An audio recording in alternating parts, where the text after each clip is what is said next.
Dans cette vidéo, je te montre pourquoi tu dois passer ton couteau sur un gobelet. N'hésite donc pas à regarder la vidéo jusqu'à la fin.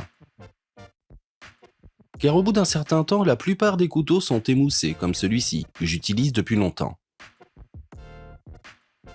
À l'aide de cette feuille de papier, je vais te montrer que je n'arrive pas vraiment à l'entailler. Ce qui montre que le couteau est déjà très émoussé. Mais avec une tasse classique, nous pouvons maintenant la travailler.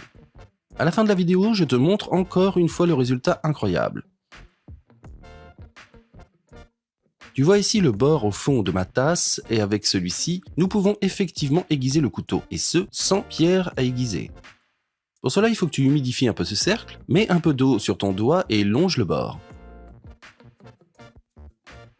Maintenant, tu dois tenir le couteau à un angle de 20 degrés sur ce bord et le tirer vers toi, et ce bien sûr en alternant les deux côtés du couteau. Et si tu as passé ton couteau sur la tasse pendant un certain temps, tu remarqueras qu'il devient de plus en plus tranchant.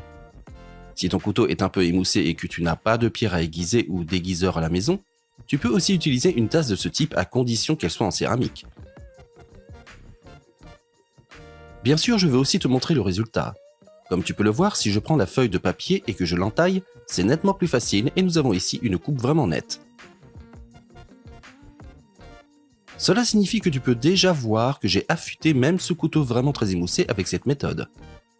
Si tu évites que les choses ne se gâtent et que tu aiguises régulièrement ton couteau sur un gobelet, les choses ne se gâteront pas du tout et le couteau sera toujours bien aiguisé, comme il se doit. En outre, regarde absolument la vidéo que je te mets en lien dans la vidéo ici, car je t'y montre pourquoi tu devras frotter ton évier avec une pomme de terre. Si tu as aimé la vidéo, je serais très heureux de recevoir un like. Et n'oublie pas de t'abonner à cette chaîne et d'activer la cloche pour ne plus manquer aucune autre nouvelle vidéo à l'avenir.